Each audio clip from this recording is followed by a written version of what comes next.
I got 1,000 stories I can tell you, but 1,000,000 stories I cannot. These are the stories that I can tell you.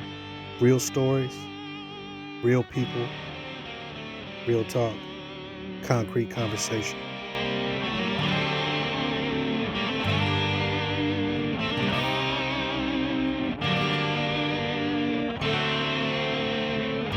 Welcome to Concrete Conversation. I'm your host, John Villanueva. We got a special guest in the building today. Somebody I consider a friend, somebody that I always could ring to, we'd always pick up. Definitely somebody that has an amazing story that I think people will be completely intrigued about. This man is definitely a living legend in my mind and soul, the one and only motherfucking Tony Hernandez, a.k.a. Herc50. How you doing, brother? Good, brother. Good. Thank you for the intro, man. Appreciate it. Much love. Without a doubt. You already know how we get down. But definitely got an intriguing story. I would like to get into it right now.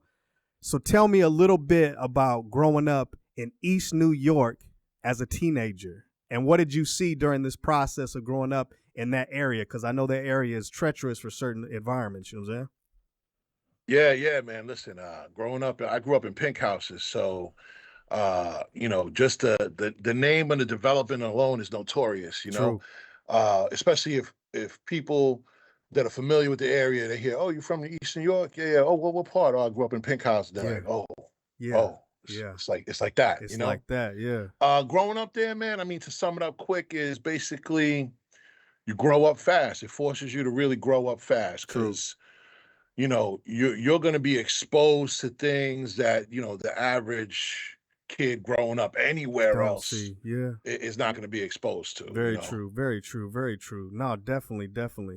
So as the time growing up in the Pink Houses projects, what is a certain thing that stands out to you the most that you remember about the community back then and how close niched it was?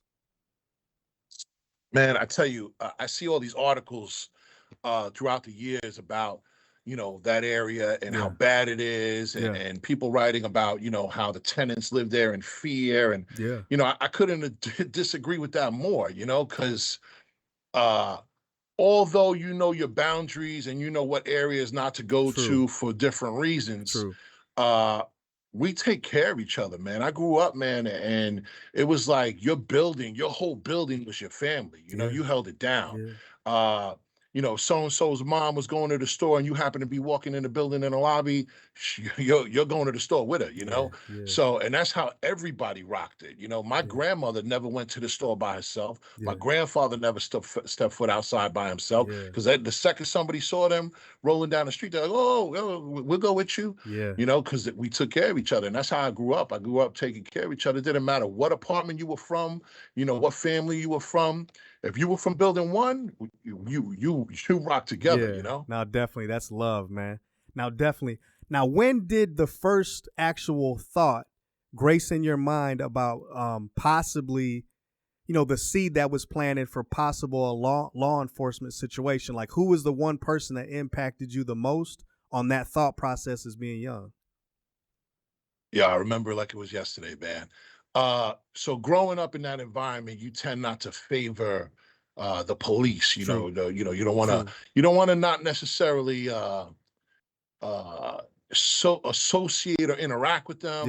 You just want to kind of mind your business. In that environment, you do it for two reasons. You don't want to be a rat, or out of fear. You don't want any retaliation, or you don't want anyone thinking that you're talking about them to the police. So growing up, you're like, let me stay clear of the cops.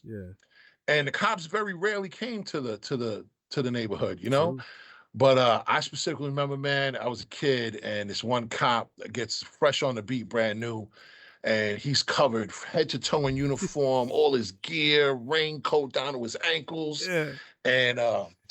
and he's walking onto the beat, and we're like, man, look at this dude. I was like, man, this guy is not catching nobody dressed like that, Like, you can see this dude, he looked like he weighed 1,000 pounds.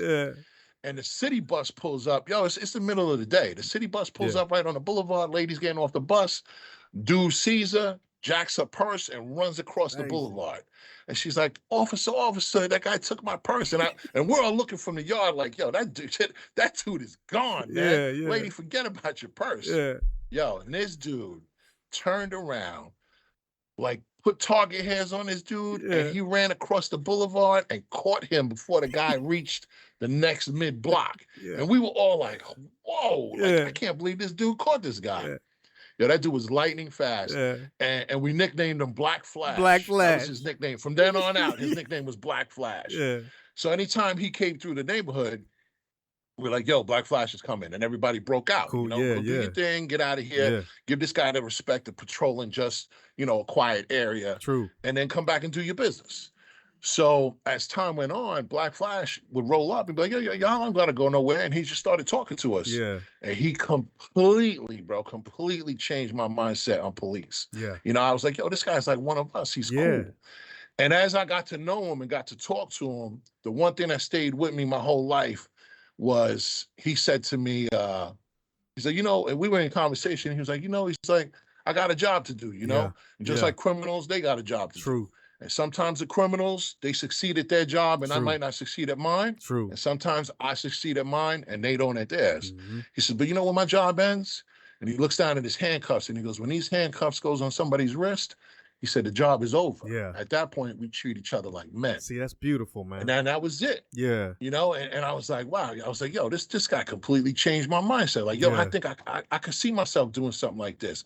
Plus, I saw the respect he got from being the way he was. He wasn't that typical cop that everyone talked about, like, yo, that guy's an asshole. He wasn't like that, man. He was very nice, but he handled business. If you got his handcuffs on you, you knew you did something wrong. Damn right. No, damn right. But that's the dude that planted the seed in my head, man. Black Flash, man. Shout out to Black Flash, man. Hell yeah, that's wherever he is, man. That's what's up. Now, as you got more in depth into everyday life, I know we talked about before how you joined the football team, was succeeding in that situation, and you also told me about a certain like ROTC. Isn't that what it is? Junior ROTC, Junior ROTC instructor. And there was a certain person that planted something else in your mind. And the reason why I think this is important is because I feel like young kids growing up in certain environments and possibly not having, other things that they can indulge in a positive way, there's certain individuals in these environments that can step up and actually plant seeds in your mind. Black Flash being one of them. You know what I'm saying? Absolutely. And the coach you're talking about, this guy had no business being there. He was just solely volunteering his time. He had no affiliation to the program or the school. It was just something that he felt he had to do to kind of like give back. And he was in the military as a junior ROTC instructor. So like a teacher at a high school that has a junior ROTC program. And I didn't know. I wasn't even in high school when I met the guy. I was still in junior high. And he used to show up to practice in uniform, but he used to answer all our questions, and he never made it like the military was this, crazy thing, you go to war. The opposite. He explained it like it was a normal job, and, you take a test to determine what you qualify for, and all the inside things that nobody really tells you. This guy was there like an open book. And on top of that, he was teaching us how to play football. He was our coach. That's beautiful. So it was easy to approach him. He made himself very approachable.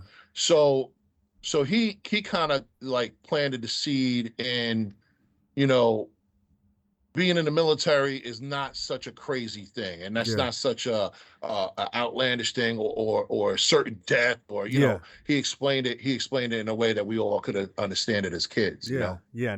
Now, obviously, you had went to college, but that thought process stayed in your mind during the whole situation of college. Yeah, see, I only went to college because I didn't know what else to do, and nobody in my family had ever gone to college before. But I knew from day one that college, I just wasn't in the right frame of mind for it. It wasn't for me. So, and you also mentioned before that even the environment of college was different for you because, like you said, these people were like babies to you.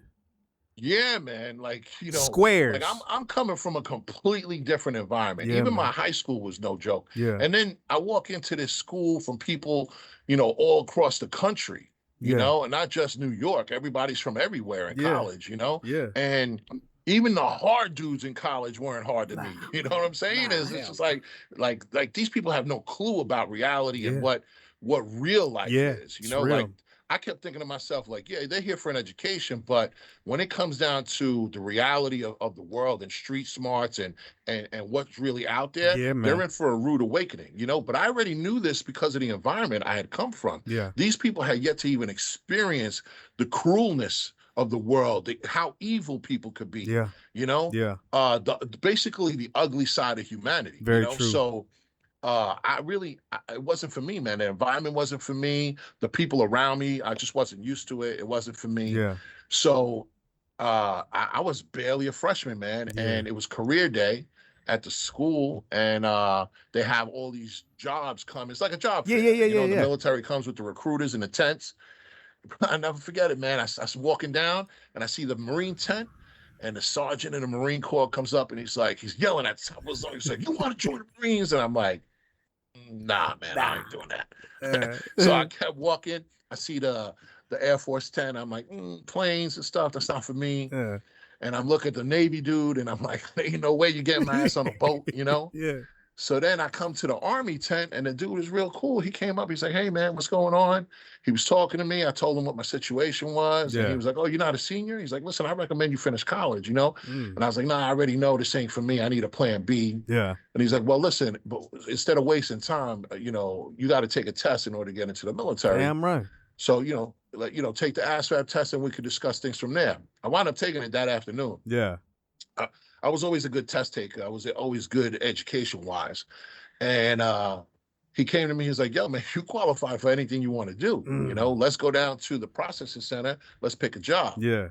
So I made an appointment a couple weeks later, and I thought about it, and I was like, if they got military police, I'm out, man. Yeah, You know, this is my thing. I think I'm gonna do this. Yeah. And sure enough, man, I went, bro. They had military police. I signed up, swore up, "Hey, yes, I do." Yeah. And the commitment was 5 years. Yeah. Wow. So I was like, you know what? I didn't care about the commitment because at least I knew what I was going to be doing for the next 5 years. True. That was my mindset. True. So I went home, and I had packed up all my stuff in my car. I had a little brown Subaru. They called it the Roach. And I pull up in the Roach, and my mother sees me, and she's like, "What are you doing?" Yeah. And I'm like, "Oh," I said, "I'm home from school." And she's like, "For what? There ain't no break. It's the middle of the week. Like, what's going on?" Yeah.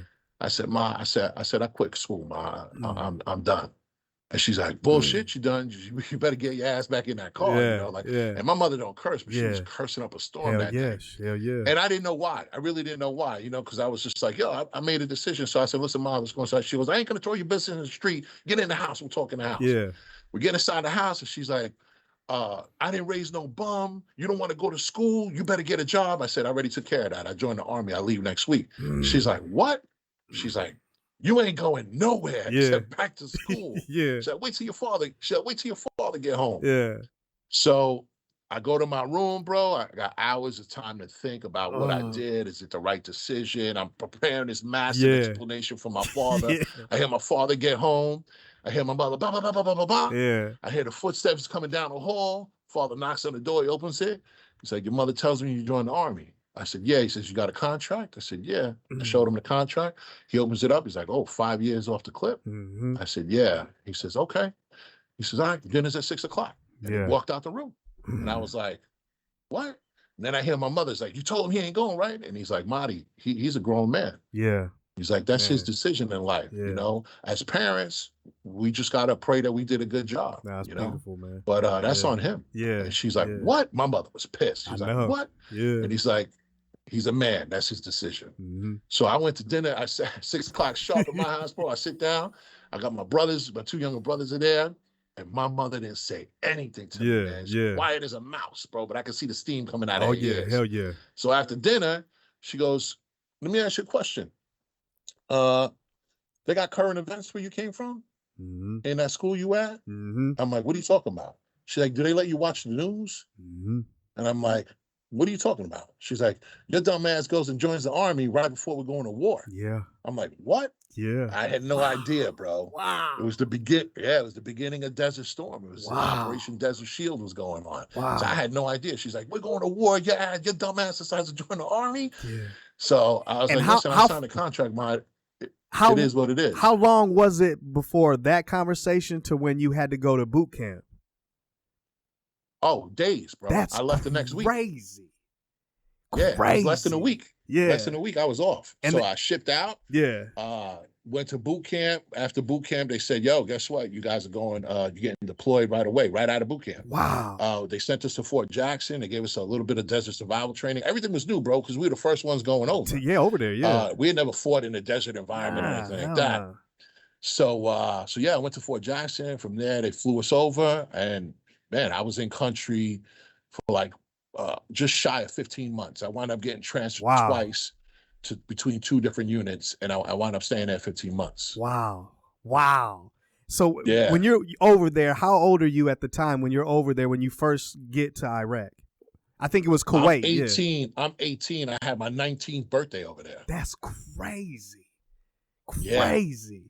And talk obviously, about growing up fast. Like I thought, instantly, yo, I'm a man. Yeah. There's a whole level of manhood you haven't reached yet. Real talk. Yeah, real talk. And obviously, after a time of being there in that situation, we spoke about before that obviously this one certain sergeant took a liking to you because you knew the road, so you became a driver for this dude. And what was his particular job, and what did he do, and what did you guys do to go out to go ahead and So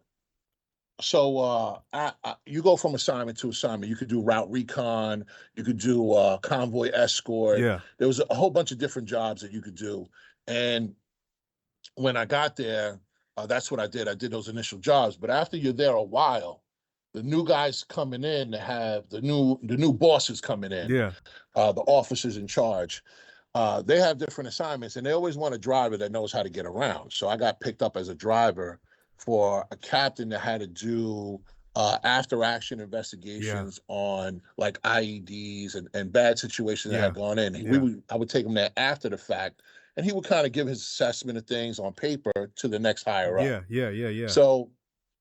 So I'm driving them to a point like that, and it was an IED explosion, and he did his thing, and now we're leaving, and it was myself, him, and he always used to bring the first sergeant with us. And the first sergeant is like a senior enlisted guy, real dirty dog, been around the block, 17, 18 years in the military. He was always smoking cigars, and I'm in a Humvee Jeep, and we're riding back.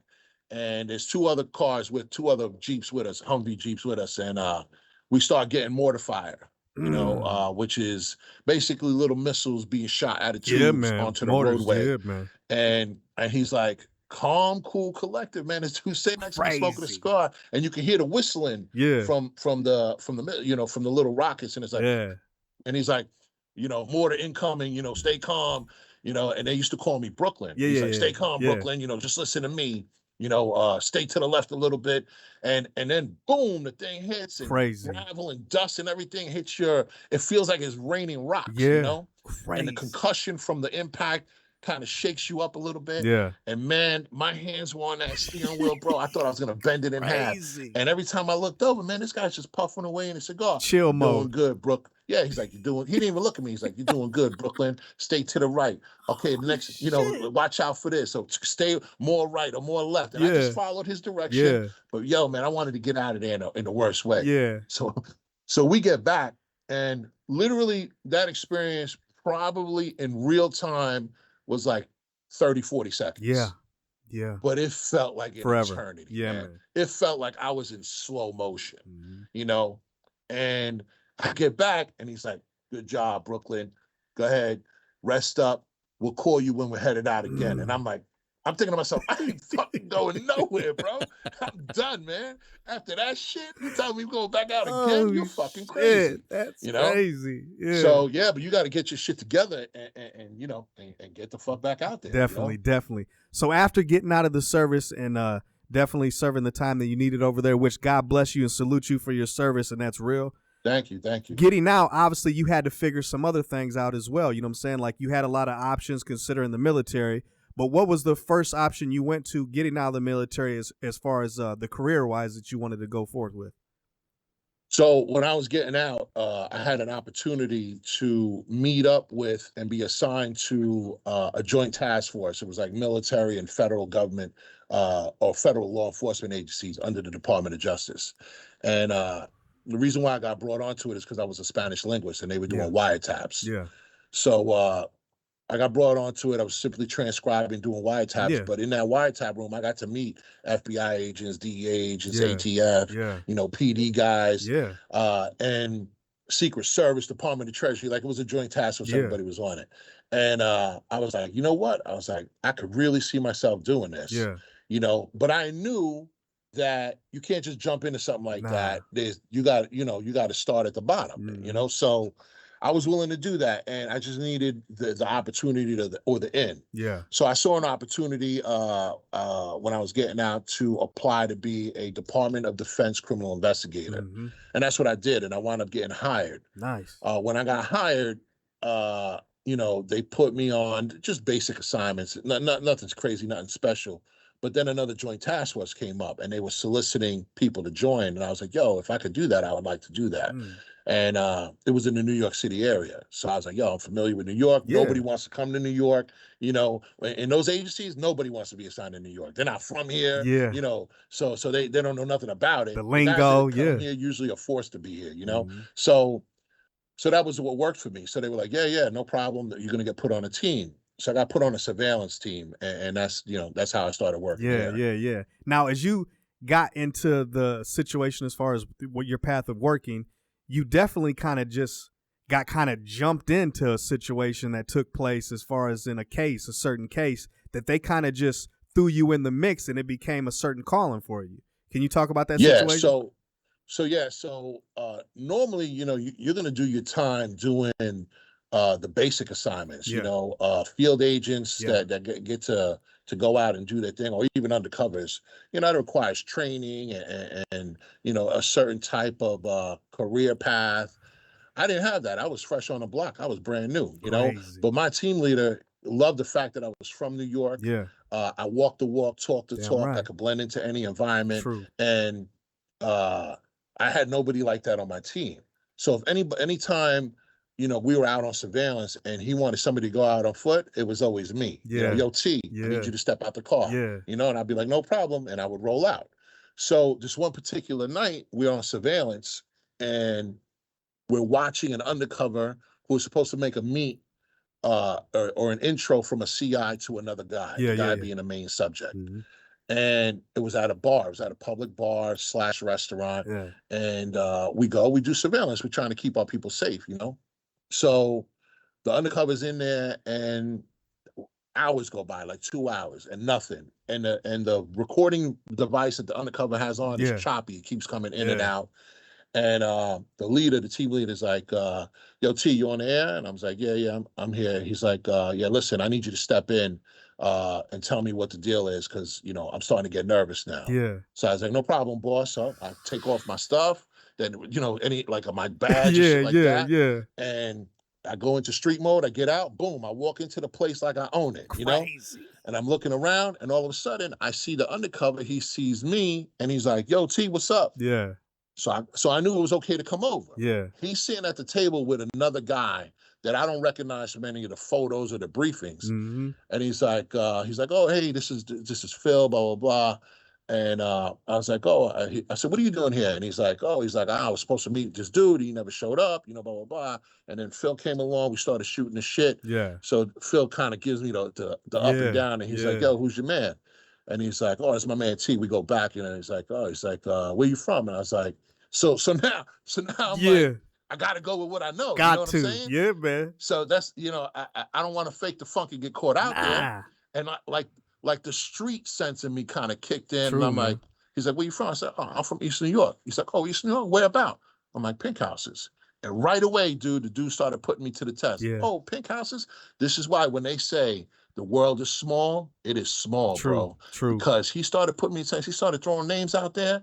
And he's like, oh, so-and-so, blah, blah, blah. So-and-so still there, so-and-so. And I was like, yeah, so-and-so still there. And then he threw a couple names out. He's like, what are you doing now? I said, I just got out the army. I ain't doing shit. I'm unemployed. And he's like, oh, okay. He's like, oh, the army? He's like, oh, Ralphie was in the army too, right? In Building 1? I was like, nah. This is like the thing that kind of put me over. And I was like, Ralphie? I was like, Ralphie from Building 1? That dude was in the Navy. You talking about Ralphie that his mom got his ass kicked, her ass kicked in the mailboxes? You know, because you associate a story with somebody getting their ass kicked. Yeah. And he was like, yeah. He's like, you're right. He was in the Navy. Yeah. And then he kind of knew, like, I knew who I was talking about. I knew the people in the building. Yeah. Like, there were certain things that I said that nobody knows unless you're from there. True. Or you rock around that way with people. True. And so he was like, so what'd you do in the Army? And I was like, I was a truck driver. Yeah. You know, again, bullshitting. I wasn't a truck driver. The only truck driving I did was my grandpa's truck as a kid, you know? And he was like, he's like, you know what? He's like, I'm gonna have some work for you. He's like, you got a number? So back then I was rocking a beeper. So I was like, yeah. Now this is my own personal beeper. Yeah. You know, they ain't no job beeper. Shit is my beeper, you know? So I'm like, yeah, here's my beeper number. So I gave him my beeper number. And he's like, yo, sit down, you know, blah, blah, blah. So I chilled for a hot minute. And then I was like, I'm out. I just came in to get something to drink and eat, and I'm bouncing. And Undercover took that opportunity. He's like, yo, I need a ride, man. Can you hook me up? I was like, yeah, sure. Come on, let's go. And we broke the fuck out. Yeah. So we get out. We go back to the office, and a whole nother team who's doing a separate investigation, that boss comes in. And he's like, he goes to my boss, and he's like, yo, who's that Undercover, man? We've been trying to get into that dude that he was sitting with for months. Yeah. And he just walks in and boom, he's already lined up, exchange a number. If that guy calls him back, we need to roll with it. Yeah. And my boss is like, that ain't no Undercover, bro. That's one of my investigators. And he's like, well, he's an Undercover now. Crazy. And that was it, bro. Crazy. That was it. They came to me, they're like, yo, you want to follow through with this? If the dude calls you, you know. Make it happen. So, yeah, make it happen. So a couple weeks went by, the dude pages me. Yeah. And that was it. I had my first job and boom, Undercover life, here we go. Crazy. So working with this certain entity, obviously you're fresh. I mean, they probably gave you some sort of like crash course during the situation, but not really. Crash course. You know what I'm saying? It was a crash course, but you know what? Like I was so comfortable. That element, because you know, I know the life. Yeah. There ain't nothing in that life that I haven't seen before. True. You know what I'm saying? True. So I was comfortable. I was good with it. You know. So when he calls you, he makes a somewhat of a business proposition to you. Tell me how that situation went. So he pages me. I call him back, and he's like, yo, I got some work for you. I need you to drive a truck from upstate down to Brooklyn. Yeah. So I was like, cool, no problem. So he's like, I'm going to pick you up, you know, and ride you up there. All right, cool. So we get the field team ready, man. You know, everything's about safety. And, you know, I got dudes, five different sets of cars following me. You know, everything is good. You know, I'm comfortable. I'm straight. Plus I'm strapped, you know. And I jump in the car with this dude and we go upstate.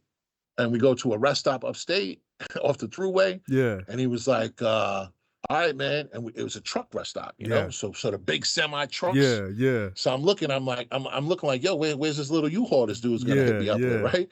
And he goes, all right, man. And this dude walks up to us, hands him the keys, and he goes, all right, man, here you go. And he gives me the keys. And I'm like, where's the truck? And he points over to a big 18-wheeler. And he goes, right there, man. You good? I'm like, yeah, I'm straight. And he's like, all right, man, I see you back in Brooklyn.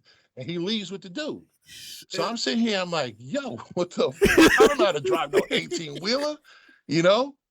So I call my handler. I'm like, yo, man. I'm like, do you see this? And he's like, yeah, the field team's reporting in. Yeah. Are they expecting you to drive a semi-truck? And I'm like, yeah, man. I said, I don't know how to drive this shit. Yeah. He's like, we ain't got nobody here that knows how to drive it either. You got to figure it out. He's like, you got any experience with trucks? I said, yeah, I drove my grandfather's vegetable truck and had air brakes and shit like that. I said, but we're talking about 18-wheeler, man. He's like, yo, man, just try to figure it out. Do the best you can. Yeah. So I'm like, yo, fuck it. Determination, bro. Hell yeah.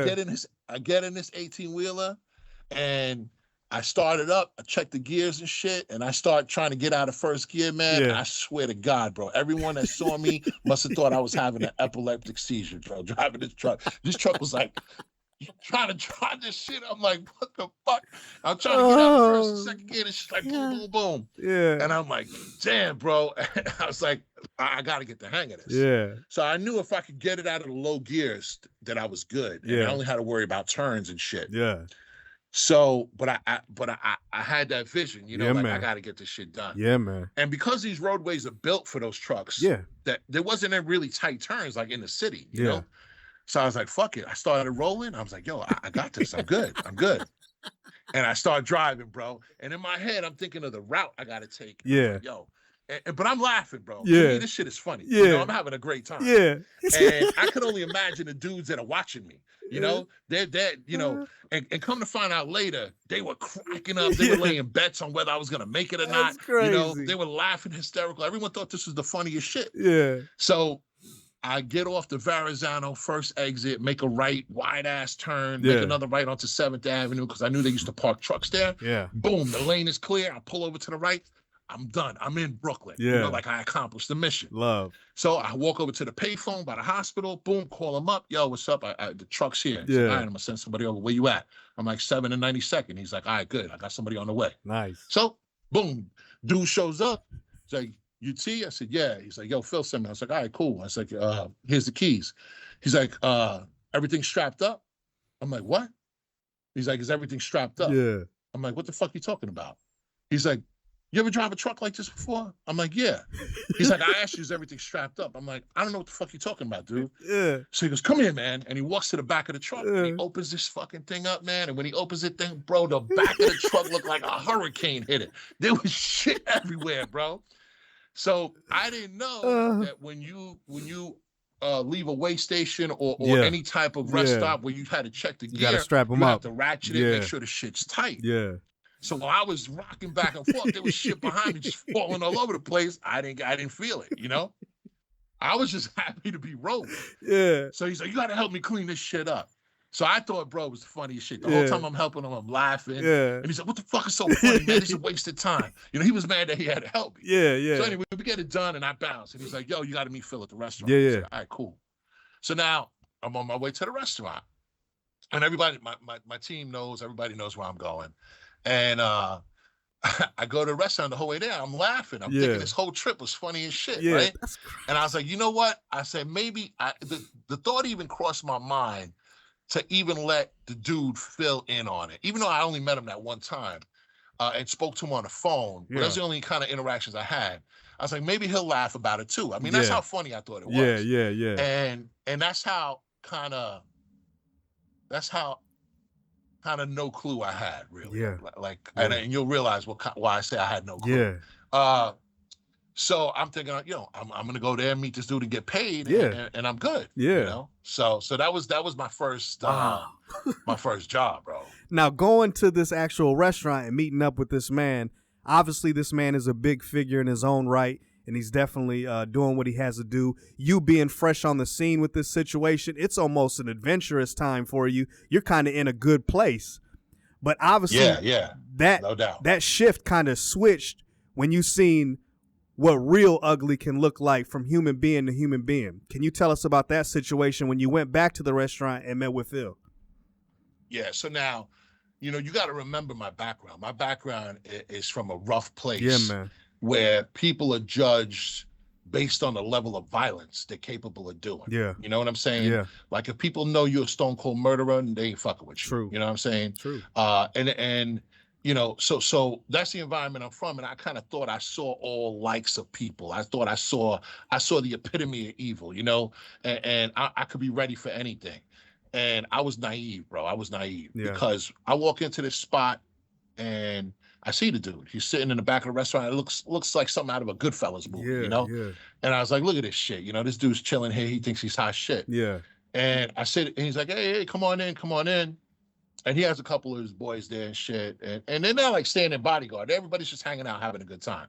And he's like, oh, sit down. You hungry? I'm like, yeah, I'm hungry. And when I tell the story in the past, I always attribute it to the title of, the devil bought me dinner. Crazy. I sat at the dinner table with the devil. Crazy. And the reason why I label this story that way is because I ordered dinner and, he's shooting the shit with me. He's like, great job, blah, blah, blah, blah. Yeah.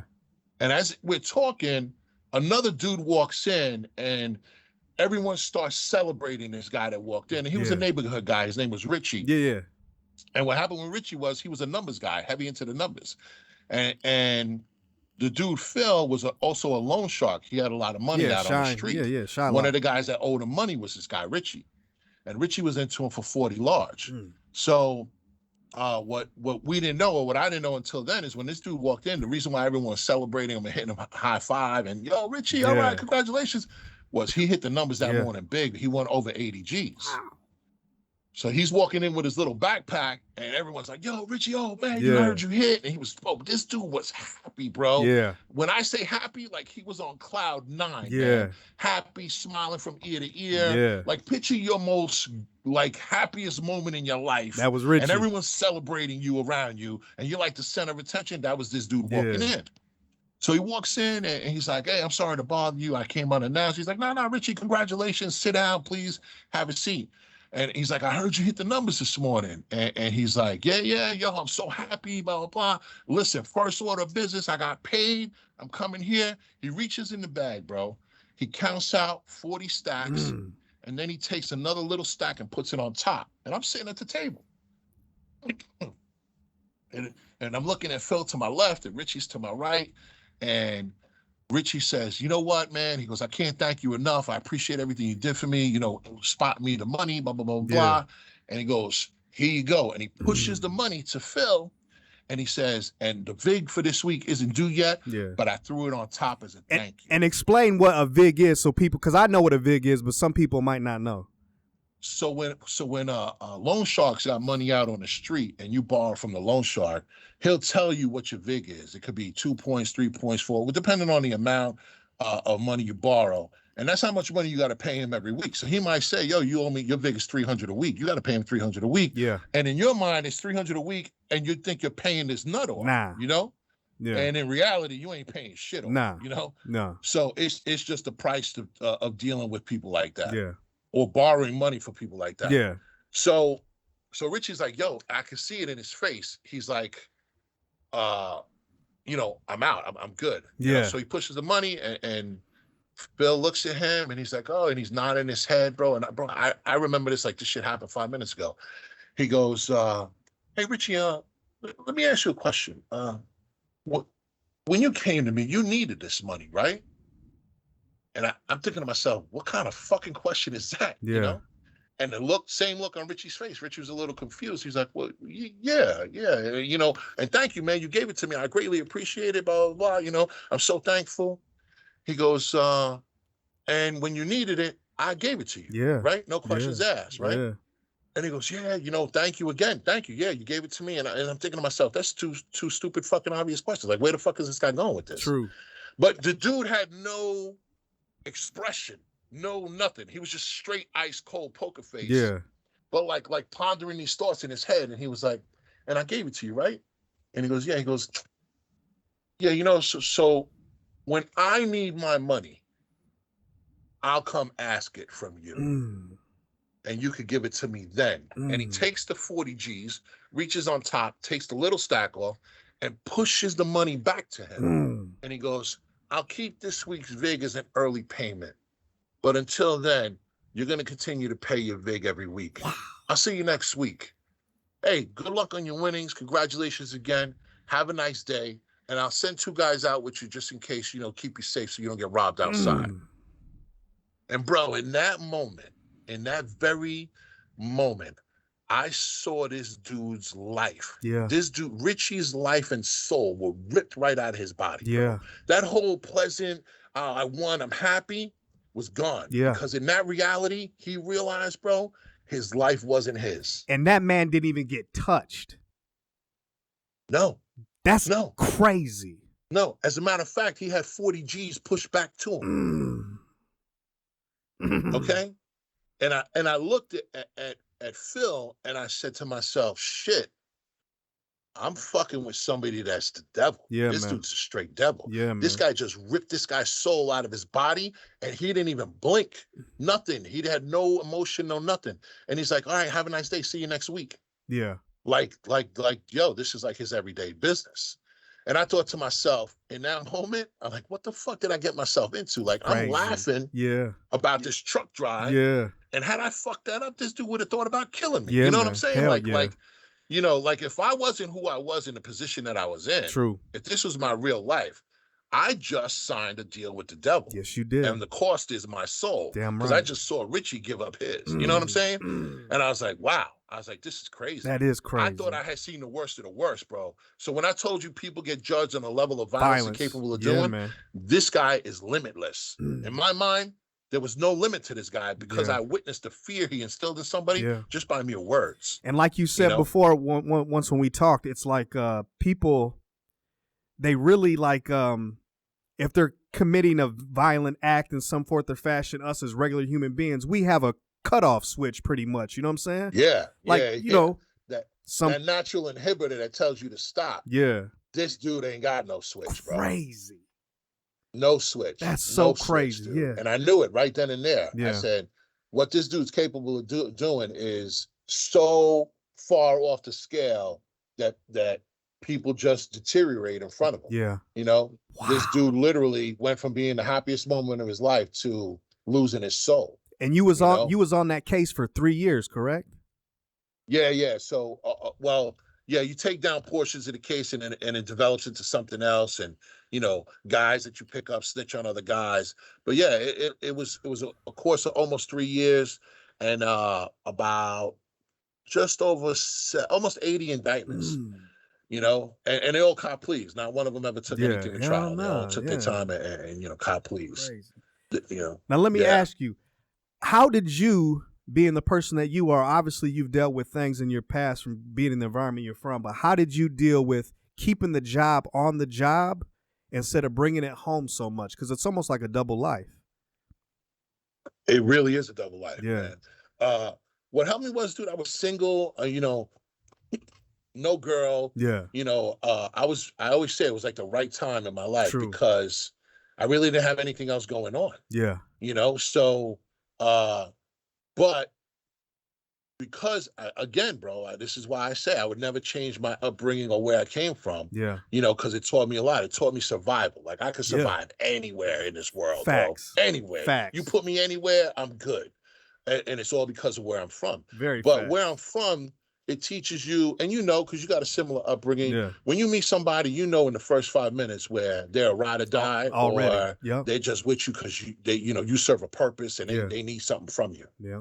And in that environment that I was in, all those dudes only wanted to know about me because they thought they could get something from me or I could do something for them. It was all about the money, or what I could do for you. So it's easy to part. Like when I was out of that and back home and chilling, I was like, thank God I ain't got to deal with that bullshit now, you know? Hell yeah. Definitely a lot of bullshit. Now, me knowing you throughout the years, I've definitely always noticed, and I know you've noticed on my part as well, us being fathers and real fucking fathers. Real fathers as far as, especially girl dads, I salute to you, you know what I'm saying? I would love to get your opinion and your definition of a real father because I know you being one, and it's an amazing thing. So this is coming. So this is my opinion, but this is coming. You got to remember my background. I've been a soldier. I've been a cop. I've been a narcotics detective. Mm-hmm. I work for the government. I've risked my life for other people. Mm-hmm. But in any situation I've ever been in, I've always had the option to say, this is getting a little too fucked up for me. I'm going to bounce. Yeah. You know? Being a father is, to me, the most bravest thing anyone can ever do. I agree. Because there is no option to, you know what, this is getting a little too hairy, let me get out of here. Yeah. Because there is nothing in this universe that would prevent me, scare me, intimidate me from protecting my child. Without a doubt. Nothing. Without a doubt. Nothing. I'd have to be dead in the grave for something to happen to my child. Damn right. God forbid. Yeah. But yeah. So to me, the definition of a father is basically it's the bravest thing you can do as a man. To be a real father, it's the bravest thing any man, I agree. Even mother, even parent, period. Yeah, I agree. You know, the bravest thing a woman or a man can do is to be a parent, a real parent. I salute you, man. That's real. And let me ask you this too, and I didn't get a chance to ask you this before, but I'm curious on this because I know in my lifetime I've met great cops. I have. And, you know, some very, very pleasant, very respectful, very nice to me and my peoples. but eventually we had there's all good and bad with anything. What's your opinion on police brutality that happens in the communities and stuff? I know you coming from a different community. Like, I'm curious to hear your opinion about that situation. So when I was in the academy, the Internal Affairs gives a presentation, and I was a part of the largest police department in the world, 40,000 police officers in the NYPD. And I remember the chief of Internal Affairs, he kind of broke out the statistics, and he's like, listen, he's like, even in the largest police department in the world, the statistics of corrupt cops are 1%, less than 1% of 1%. Okay, so that number is extremely small. Yeah. However, it exists. True. There's no denying it exists. True. True. Anyone is susceptible to corruption in any type of line of work. Very true. Very true. And what's unfortunate for the rest of the cops is, one bad apple ruins the bunch. True. It's true. So you get stereotyped just because of the uniform. Very true. Very true. But my opinion is, yes, it does exist. Only because anyone's susceptible to corruption. Definitely. If they are, it's just, unfortunately, that's just the way of life. It's human DNA, man. Yeah. However, I've never personally seen it in my entire career. Yeah, that's what's up. I've seen completely the opposite. Even the cops that aren't from, that don't have the best street smarts, and at the end of the day, cops value their family and their quality of life. True. And and that saying of, man, that shit ain't worth it. It's true. Yeah. You see a lot of cops, they're put in some pretty questionable situations, and the last thing they say is, man, that shit ain't worth it. True. It ain't worth it. True. It ain't worth my livelihood, my family, my kids. No, definitely, man. But there's always that one that'll be like, let me take a chance. Yeah, no, definitely. Man. And I got no respect for those people. Zero. That's what's to me, you're just as bad as the criminals we're trying to lock up. Damn right. So Damn right. So yeah, they get no love or respect in my book. That's what's up. Salute to you. I appreciate that. Now, if you could sit down with one person and one person only to have a conversation, dead or alive, for 30 minutes, who would that person be? That would be my grandfather, bro. Yeah, they don't make men like that anymore at all. Yeah. If I could compare myself on a manhood level to my grandfather, I'm not even 50% of the man that man crazy, was. Man. He lived to 84 years old, and people like, yo, you got a lot of time with your grandfather. My grandfather was like my father to me, you know. But besides teaching me, riding a bike, fishing, whatever, the normal stuff growing up, that man taught me life lessons that are just invaluable at a young age. Yeah. He taught me loyalty. Yes. He taught me commitment. Yes. He taught me to be relentless. He taught me that the most powerful thing I possess is action. He taught me the most valuable thing I possess is my word. So, and people are like, oh, well, you had 84 years with your grandfather. And even my children are like, oh, because I always speak about my grandfather. It's my responsibility to keep his memory alive, And I tell my kids, you say I got 84 years. I said, listen, when we get older, I want you to remember what you said, because, when I'm 70 and the doctor says, you got about 10 years left, I want you to remember that you don't got 10 years with your father. I'm not going to be around for those 10 years, because how many days are you going to visit me throughout that year? Let's be real. You're an adult. You got your own life. True. If you see me twice a month, that's a lot. And that's including holidays. True. Twice a month, that's 24 times a year. Yeah. In 10 years, that's only 240 days. Yep. That means that I got less than a year with you at the 10-year mark. Yep. Yep. So when I put it into that time perspective, my kids are like, oh, wow. Yeah. Wow.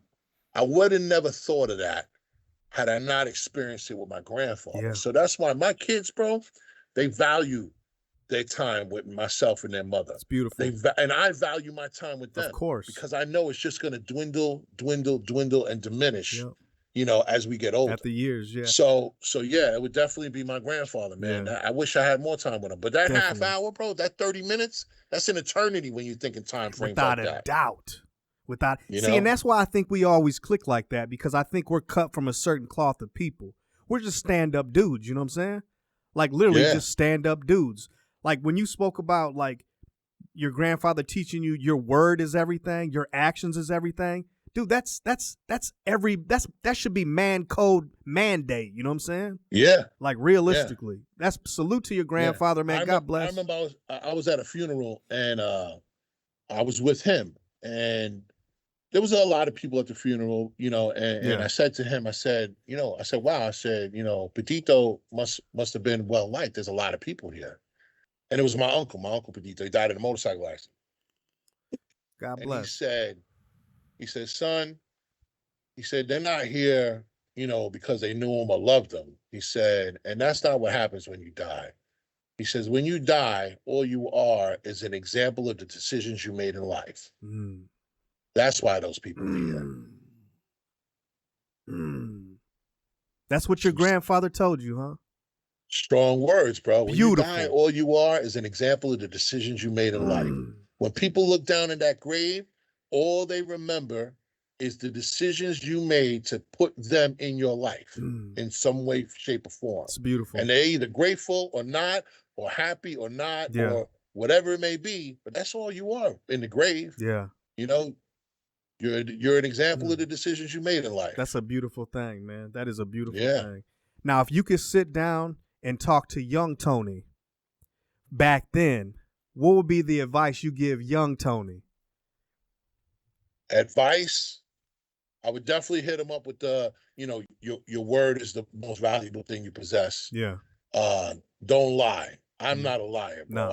I give it to you straight up, even if it means hurting somebody's feelings. Yeah. Only because, and again, in the words of my grandfather, if you get labeled a liar, that label never goes away. That's forever. Because even if you apologize, that apology is coming from a liar. Yeah. So, no matter what, stay true to your word. Your word is everything. It's the most valuable thing you possess. Yeah. The most worthless thing you possess is a dream. So don't waste too much time dreaming. Everybody dreams, but dreams don't provide you with shit. No.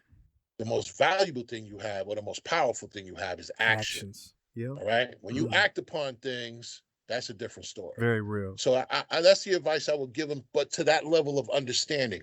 Understand how valuable your word is. Yeah. Understand how worthless a dream is without action. Yep. And understand how powerful action is.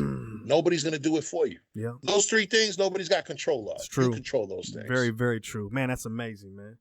Now, if you could give any words to a young female or a young man going down a certain road as far as street life and doing what they got to do or whatever, you know what I'm saying, as far as in the path that they chose, what advice would you give them by a young boy or woman going through as far as in the wrong path? So there's a quote that I heard later on in life in like my 30s that kind of stayed with me. Yeah. And the quote is definitely applicable to this situation, and it's always stayed with me. And that quote, I can't think of the female that wrote it offhand or the name, but it's a popular quote. And the quote is, "It's never too late to be the person you could have been." Yeah. And it was written in the late 1800s by a female writer who used a male name just so the quote would get published. And then she wasn't given recognition until she was dead. Wow. But that quote is a very powerful quote. It's never too late to be the person you could have been. And to me, that's important for kids in this environment that might go stray off the path and go down the wrong road. Yeah. To me, that means it's never too late to go, whoa, pump the brakes, slow down. I shouldn't be doing this.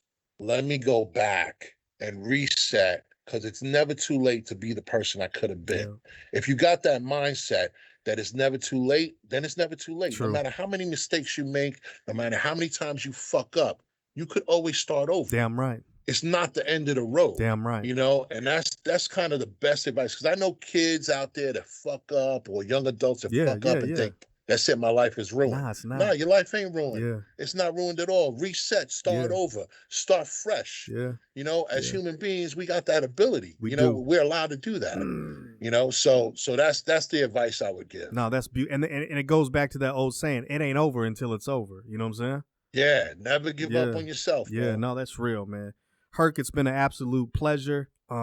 You have been literally, you know what I'm saying, salute to you for the your services for overseas and defending this country. Me personally, in my opinion, I think that's truly impressive. Being a an undercover agent and providing services to your community and your people around your way, I think is absolutely amazing. Being a father, I think is absolutely, truly just mind-blowing amazing because we know each other personally, and I've always saluted you on that. The most important thing I feel like to me that is impressive to you is always being my friend, because you always held me down. If I needed a call, you was always there no matter what. We don't talk every day, but when we do, it's A1, like it's a day one, like we seen each other yesterday. So God bless you for that, as well. You know what I'm saying? Brother. And it's been a pleasure to have you on the show, my man. Yo, same here, bro. Extreme pleasure. Thank you, bro. Good luck with this. Definitely. I appreciate that, man. You've done checked out Concrete Conversation. I'm your host, John Villanueva, and we out of here like we stole something. I got 1,000 stories I can tell you, but 1,000,000 stories I cannot. These are the stories that I can tell you. Real stories, real people, real talk, concrete conversation.